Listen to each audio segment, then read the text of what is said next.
Una, tama po yung desisyon na sinasabing yung 60 billion na binalik sa Treasury, kinuha sa PhilHealth, talagang illegal yon. Kasi yung PhilHealth, yun po ay pondo ng mga nagtatrabaho sa gobyerno at sa yung mga taxpayer para yun ay nakalaan, nagagastusin para sa ikabubuti ng kalusugan ng taong bayan. At sa batas, kailangan nung huwag mong tatanggalan ng kahit na isang pera dyan. Katunayan, nakalagay nga sa batas, kailangan kung may sobra, gagamitin mo yung sobra doon sa pakikinabangan ng mga beneficiaries. At ang beneficiary at taong bayan. Sapagkat ating saligang batas, sinasabi na kailangan pangalagaan natin ang kalusugan ng taong bayan. Affordable health services should be given. Madalit sabi, yung kung pwede nga, libre sa akin, dapat libre yan. Pero sinasabi ng batas natin, kailangan 2 taon, may nakareserba ka dyan.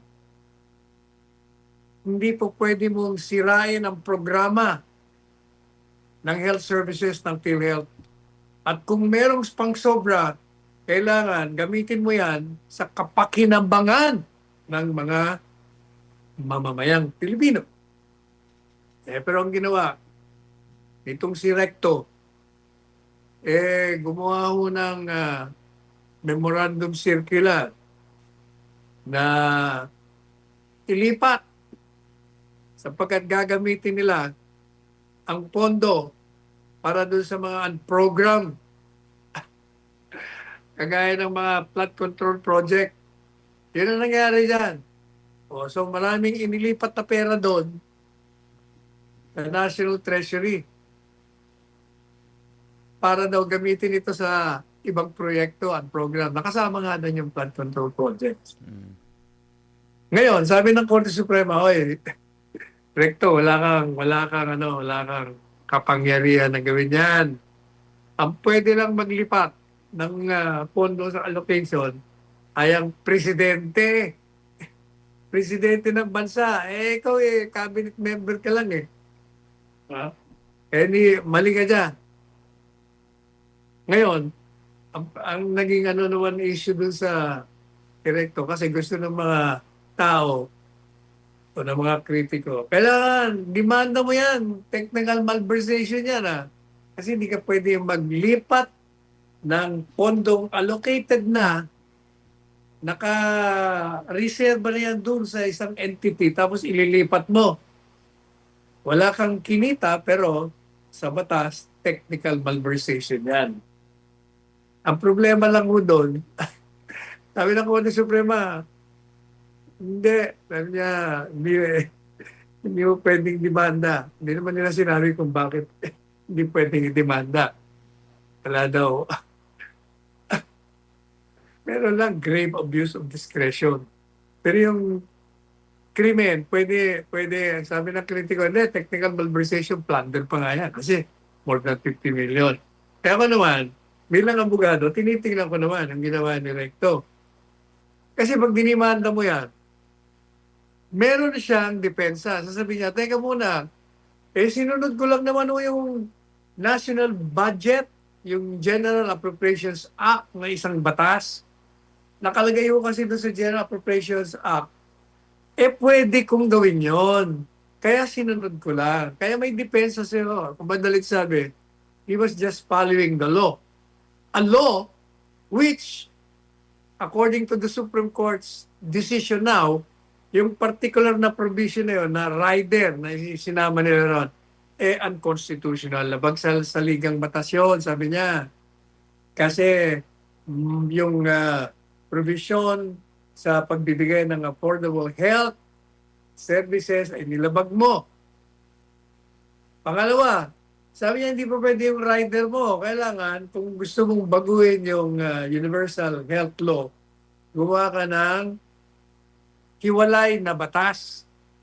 O, yun ang sinasabi ng Korte Suprema. Ang problema, ito, meron ng isang legal issue dyan. Sabi niya, ng Korte Suprema, wala raw pananagutan si Presidente Marcos Jr. Tayo, sumasalungat tayo. Pareho ng pagsalungat ni Justice Marvic Leonen. May dissenting siya. May concurring separate opinion siya. Sabi niya, and I agree 100%.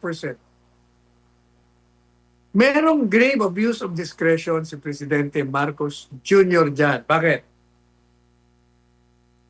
Kasi sinertify niyang urgent yung General Appropriations Act kung saan doon nagbigay ng kapangyarihan na mag-transfer ng pondo dyan sa PhilHealth, ibabalik mo sa National Treasury. Alam niya naman na mali yun. At hindi niya maaaring sabihin na hindi naman ako abogado. Hindi ko alam. Ang dami mong abogado dyan eh. Sobrang dami ng abogado sa Malacanang.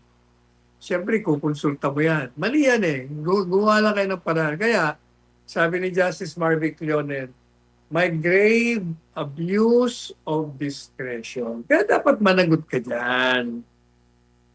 Kung pwedeng hindi ka mananagot ngayon, sa didemanda ka,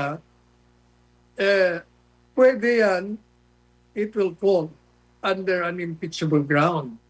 Kasi, papasok yan doon sa violation, isang pagtataksil doon sa sinumpa mong maglilingkod ka ng matapa. Betrayal of the public trust. O, hindi po ba? O, yan ang ano niyan, ang problema. Meron pang isang portion ng desisyon, Franco, na medyo questionable. Ano po yun? Ano sabi niya? Kongreso, mali yung ginawa nyo na nag-rider kayo dyan. Illegal yung ginawa. Hindi pa pwede yung ginawa nyo. Kaya dapat, ibalik nyo yung pera na transfer nyo sa National Treasury. Billion-billion yun.